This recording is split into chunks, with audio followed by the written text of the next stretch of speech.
2001년 2월 매일 타고 다니는 버스에서 이상한 일이 있었습니다. 라며 갑자기 투채널에 올라왔던 어느 학생의 글. 갈피를 잡을 수 없는 글에 한편으론 의미를 알 수 없는 장난이다 생각되기도 했습니다만 나중에 투채널을 크게 떨게 만드는데요.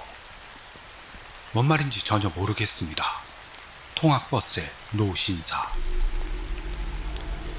이 이야기는 일이 매일 통학하기 위해 타고 다니던 버스에서 일어났던 사건입니다.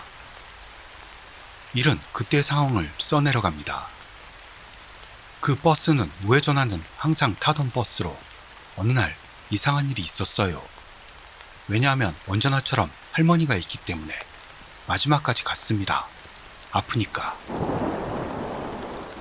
이 시점에서 일의 문장력은 괴멸적입니다만 계속해서 이해불능의 투고는 진행됐습니다. 끝까지 간 건 좋았는데 버스 안에서는 엄청 큰 봉지에 종이가 아닌 듯한 거하고 공 같은 게 있어서 실크 중절모를 쓴 사람이 많이 있었습니다. 버스는 어느 길을 돌 때 갑자기 급브레이크를 밟고 승객들은 중심을 잃고 넘어질 뻔했습니다. 나는 자리에 앉아 있어 괜찮았는데요. 그리고 여기서 정말 이상한 일이 있었어요. 랍니다. 그 버스는 항상 큰 공원 앞을 통과합니다만 딱 그 무렵에는 공사 중이어서 멀리 돌아 터널이 있는 길로 가기로 했고요. 버스가 터널 한가운데에 다다랐을 즈음 끼익 하고 버스가 급정차. 일은 어라 이상하네 의문을 가지기 시작합니다.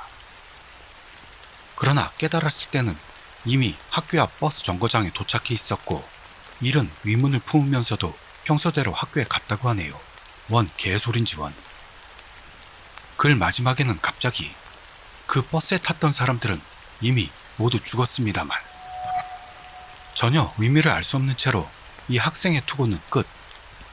개운치 않은 분위기만이 스레 안에 떠돌았습니다. 어떤 의미로는 무서운 이야기이긴 합니다만 매일 멍청이들이나 미친놈들 이야기로 넘쳐나는 이 투채널 안에서는 졸업식 때 교장쌤의 훈시처럼 금방 잊혀져 간 거죠. 그런데 2003년 12월 죽을 만큼 무서운 이야기를 모아보자 라는 슬에 올라왔던 어떤 내용이 조마카 학생의 투고와 관련이 있다는 흥미진진한 이야기가 올라온 겁니다. 그 글은 친구에게 들었던 이야기라고 하는데요.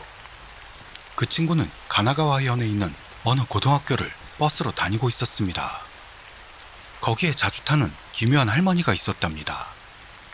보기에도 하는 짓도 이상한 그런 기묘함이 아니고 섬뜩한 분위기가 떠돌고 있기는 해도 뭐가 이상한지는 잘 알 수 없는, 보기에는 양갓집 미망인 풍인데 조조의 기묘한 모험에 등장하는 조조의 할머니 같은 이미지라며 꼭 이 세상 사람이 아닌 듯한 이질적인 분위기를 풍기는 할머니라네요. 친구는 영감을 가진 것도 아닙니다만 이 할머니가 버스에 타면 지금부터 뭔 일이 벌어지는 건 아닐까 하는 끝을 알 수 없는 공포심이 몰려왔다고 이전부터 이 투고자에게 말해왔다고 합니다. 어느 겨울날 평소처럼 버스로 학교에 가던 도중 이 할머니도 버스에 탔습니다. 그러자 먼저 타있던 어느 승객 중 하나가 할머니에게 말을 겁니다.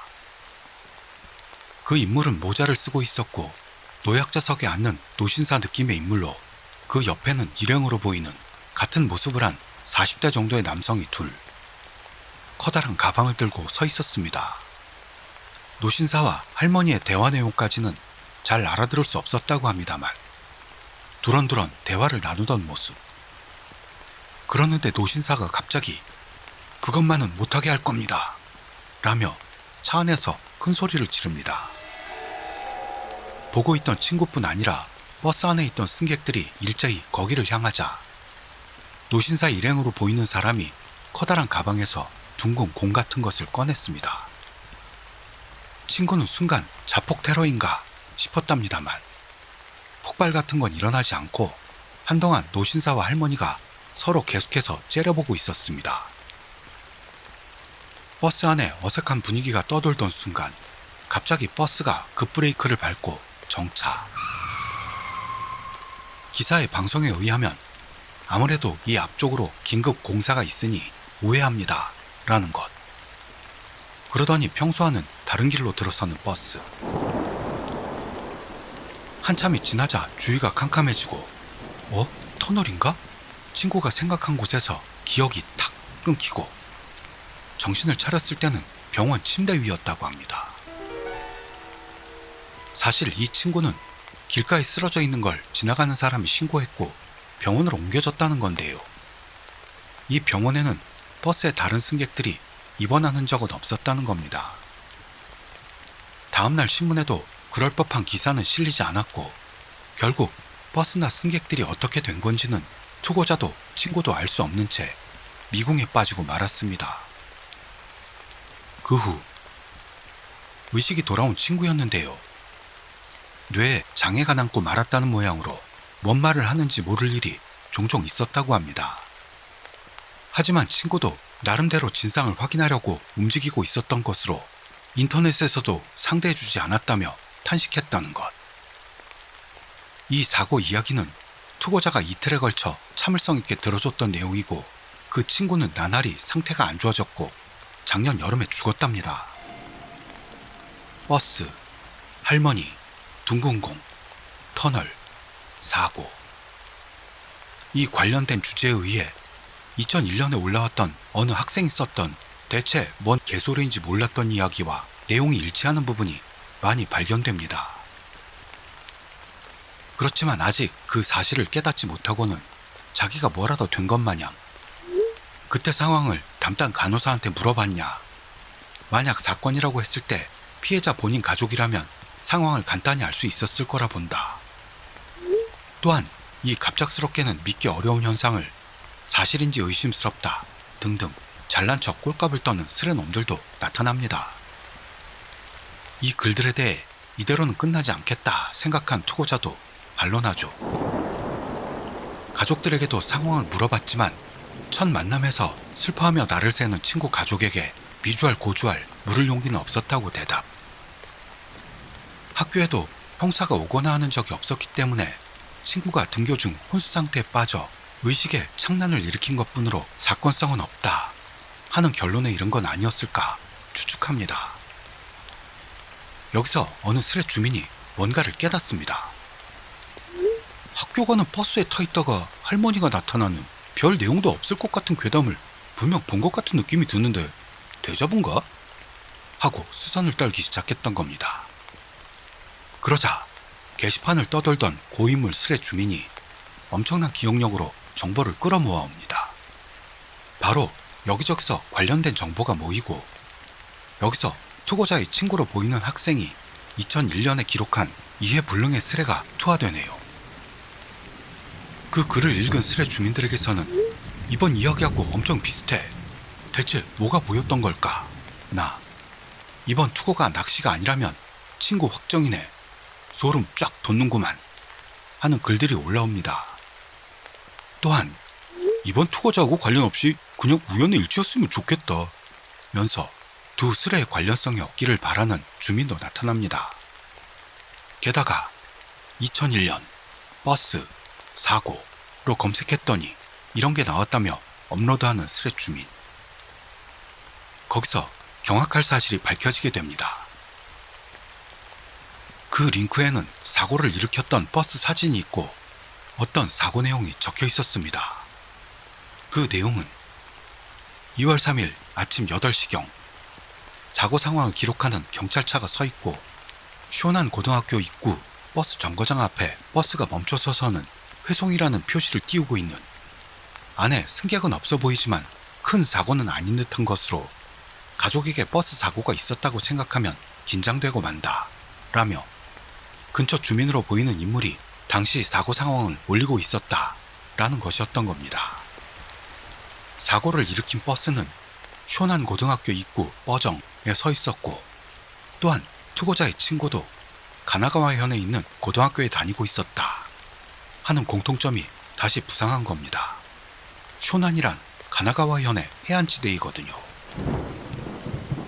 이 공통점으로 이번 투고는 2001년 사건의 후일담이라는 것으로 점점 신빙성이 높아지고, 우와! 뭔가 엄청난 전개! 이건 우연이 아니야! 무섭다! 스레 주민들은 부들부들. 하지만 이 이후로 여기에 관련된 글은 올라오지 않았고 이 이야기는 막을 내리고 말았습니다. 2001년 어느 학생이 올렸던 갈피를 잡을 수 없던 글과 2003년 친구에 의한 투고. 낚시인지 우연인지 아니면 투채널에 의한 운명이었던 것인가. 마지막까지 개운치 않은 스레가 되고 말았네요. 우리도 버스에 탈 때는 할머니와 노신사를 조심하도록 하고 자리도 잘 양보해 드립시다. 언제 어디서 뭔 일 당할 수도 있으니까요. 혹 총을 들고 있을 수도요. 너무 더우시죠? 귀희의 남냠 특집의 일환으로 오늘도 투채널의 다른 이야기 하나를 더해드리겠습니다. 좋으시죠? 그럼 같이 가보실까요? 2011년 11월 22일 10여 년 전에 자신이 겪었던 실화를 하며 운을 띄운 일. 일은 자기가 아주 대단한 양아치였다는 걸 전제하면서 이야기를 시작합니다. 그럼 같이 들어보실까요? 죽음의 손자국. 고등학교를 졸업하고 프리터 1년차. 프리터란 일정 직업을 갖고 있지 않은 상태에서 알바로 생활하는 사람들 뜻하는 건데요. 현 일본의 사회적인 문제이기도 합니다. 프리와 아르바이터를 합성한 단어로 좋게 말하면 자유직업인이라 할 수 있겠군요. 고교 졸업하고 프리터 1년차.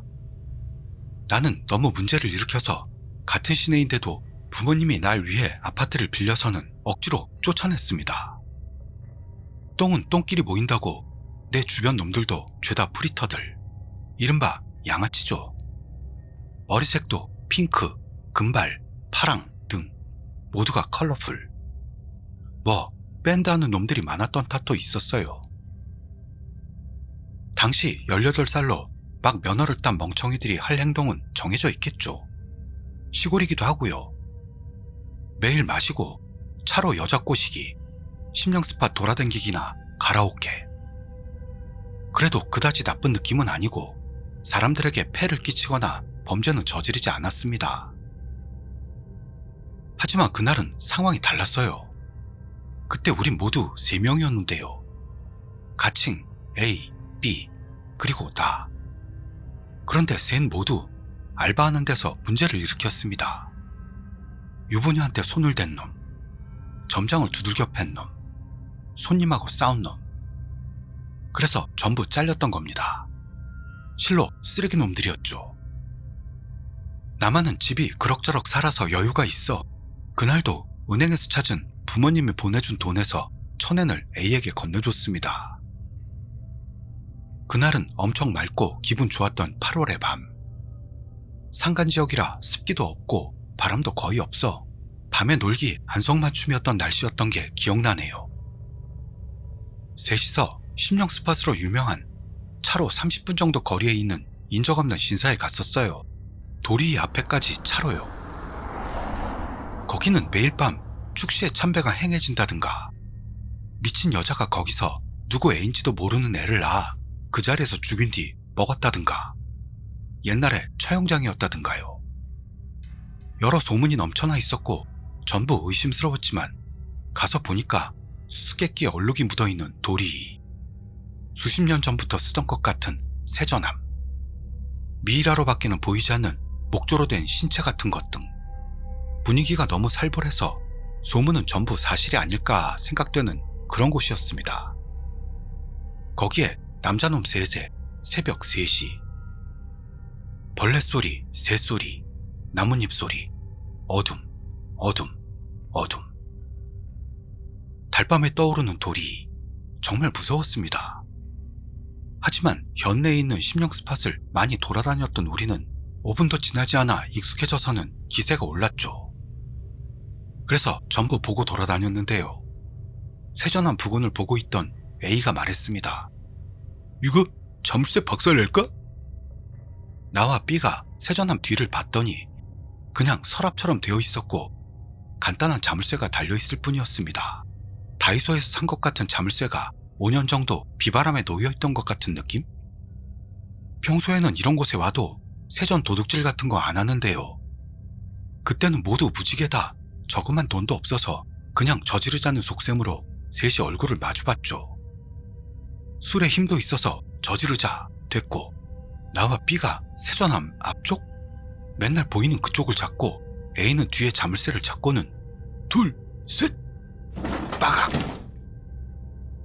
마른 소리가 나고 나와 B는 뒤로 날아갔어요. 봤더니 자물쇠 쪽이 아니라 경첩 같은 세전함의 나무 부분 연결 부위가 박살나 있었습니다. 얼마나 들어있을까? 오랜만에 회포 좀 풀자.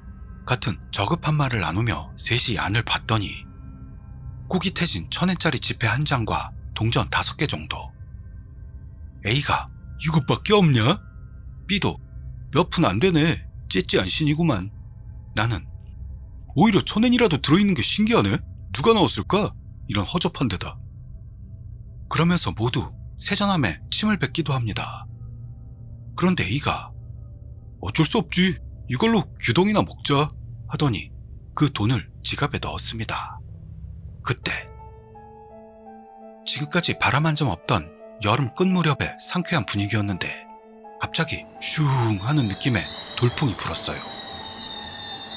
진사라는 게 주변이 숲으로 돼 있지 않습니까? 그 나무들이 전부 쏴 하고 흔들리더니 까마귀 같은 새들이 일제히 날아올랐습니다. 우리 모두 확 쫄아서 서로의 얼굴을 마주봤는데요. 더 볼 것도 없으니까 돌아갈까? 하는 느낌으로 돌아가기로. 그때부터가 이상했습니다. 우선 시동이 안 걸리는 거예요. 3분을 낑낑대다가 걸리긴 했는데 시동이 걸릴 때까지 동안에 차 안의 습도가 이상한 겁니다. 그리고 뜨거웠어요. 게다가 모두 뜨거운 곳이 다릅니다. 운전석의 A는 왼쪽 볼따구니가, 조수석의 B는 오른쪽 볼따구니가, 조수석 뒷좌석의 나는 오른쪽 볼하고 앞좌석 등받이 부분에 올려놓았던 오른 팔꿈치에서 앞쪽이 뜨거웠습니다. 처음에는 벌레라도 물렸나 생각했지만 차가 출발하고부터 그 뜨거움이 점점 심해지더니 나중에는 아파오는 겁니다. 나랑 B는 아파 가려워 같은 말을 했는데요. 5분 정도 달렸을 때 나와 B의 뜨거움은 확 사라졌어요. 이? 하는 느낌으로 나와 B는 얼굴을 마주봤죠. 뭐라? 기분 탓이었나? 같은 말을 나눴는데 그때 A가 갑자기 아파! 소리 지르길래 B와 나는 어디가? 얼빠진 소리를 내면서 A를 봤습니다. 그랬더니 운전 중이라 나를 힐끔밖에는 볼 수 없는 A 얼굴 왼쪽 뺨에 빨간, 아니 새빨간 손자국이 떠올라 있었습니다. 있는 힘껏 따귀를 맞으면 손자국이 남잖아요. 그런 끔찍한 느낌으로요. 나랑 B는 놀라서는 너 그거 왜? 하며 좁은 차 안에서 되도록 A한테 떨어지려 하면서 떨었습니다. A는 운전을 하고 있으니까 너무 아파. 근데 니들 내 왼쪽 얼굴 어떠냐? 하면서 왼쪽 눈은 감고 오른쪽 눈으로 운전하고 있었습니다. B도 나도 아무 말도 못하고 당황하고 있는데 A의 왼쪽 볼따구니 손자국 부위에서 피가 스며나오기 시작. 흔히들 구슬땀이라고 하는데 그거의 피 버전이랄까요. 완전 공포였어요. 약간 작은 손자국에서 피가 나오는 게요. 나도 B도 거기선 창난 상태가 돼서는 차 세워 하다가 속도가 주는 것과 동시에 B가 차에서 뛰어내렸습니다. 패닉에 빠져있던 나도 그 3초 정도 뒤에 10km 정도로 달리던 차에서 뛰어내립니다. 다리를 삐었죠. 비포장길이라 그나마 다행이었어요. 10m 정도 달리다가 차는 멈췄습니다. 핸들을 잡은 채로 A가 뒤를 돌아봅니다. 운전석에는 A에게 매달리듯 어깨까지 오는 머리에 40대 정도 여자가 앉아 있었습니다. 여자는 A의 얼굴에서 나는 피의 손바닥 형태 그대로 A의 뺨에 손을 얹고 있었어요. 그리고 여자의 시선은 계속 A만 바라보고 있었습니다. A는 울 것만 같은 표정으로 우리 쪽을 쳐다본 채 어쩐 일인지 차를 출발시켰습니다. 그대로 국도로 나가더니 사라졌어요. 나와 B는 택시를 잡아 패밀리 레스토랑으로. 그리고 계속해서 A 휴대폰에 전화를 했지만 계속 통화 중으로 연결되지 않았습니다. 다음날 A는 150km 떨어진 옆 현 고속도로에서 중앙 분리대를 들이받고 죽었다고 합니다. 그리고 우리는 장례식에 초청받지는 못했습니다. 나중에 들은 이야기인데요. A가 죽기 전에 동생에게 전화했다는군요. 내용은 뻔했습니다만 여자가 엑셀을 밟고 있어. 날 만지면 피가 나와. 처음에 여자는 뒷좌석 한가운데에 앉아 몸을 내밀었고 그 뒤로는 나만 잡혔어. 같은 말을 하다가 일방적으로 전화를 끊었다고 합니다. 나중에 경찰 조사에서 A의 지갑에서는 1,000엔짜리 국권 지폐 하나만 나왔다고요. 이상입니다. 글 올리는 것도 처음이고 글 재주도 없어서 보기가 힘들 거라고 생각합니다만 용서하세요. 진짜 드물게 보기 힘든 최악의 글이었어요. 제 입장에서는 말이죠. 용서 안 구했으면 일본까지 찾아갈 뻔했습니다. 특정되지 않도록 애둘러서 썼는데요. 틀림없이 모두 내가 경험했던 실화입니다. 개똥 같은 글에 화가 났는지 스레 주민들이 모여듭니다. 벌 받을 짓거리 했으니까 그렇지 넌 안 죽어서 다행이다. 정말 그렇게 생각하고 있어요. 그때 내 지갑에다 훔친 돈을 넣었다면 생각하자니 소름이 돋습니다. 몇 가지 물어보고 싶은데 그 뒤로도 삐아는 만나고 있냐? 장례식에 초청받지 못했다는 건 신사에서 했던 짓을 유족한테 말한 거야? 문제의 그 신사에 사죄하러는 안 갔냐? B와는 1년에 한 번 정도 고향에 돌아가면 한잔할 정도입니다. 유족에게는 말하지 않았어요. 그냥 음주운전 사고로 처리된 것 같습니다. 경찰도 왔는데 사실대로 말하지는 않았고 그냥 셋이 마시다가 A 혼자 돌아갔다고 하자고 B와 입을 맞췄습니다. 다만 A의 남동생도 양아치인데다 우리랑도 친한 그룹에 들어가 있어서 나중에 그 이야기를 들은 거죠. 나도 B도 소름 끼쳤습니다만 당시 일을 말하기도 싫어서 애매하게 흘려버렸던 것 같습니다. 신사에는 사죄하러 가기는커녕 3km 이내로 접근도 하지 않고 있습니다.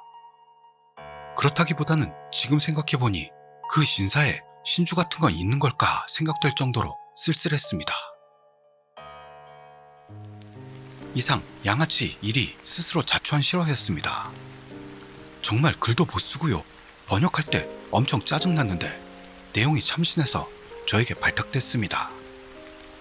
그 여자는 세전함에 돈을 넣고 죽은 여자였을까요? 그런 것들 함부로 건드리면 우리나라도 큰일 납니다. 아무쪼록 우리도 조심하도록 하자고요. 이젠 더위를 참아내야만 하는 우리 치규 구독자님들, 이 더위에 힘내시기 바랍니다. 저는 다음 이야기에서 뵙도록 하겠습니다.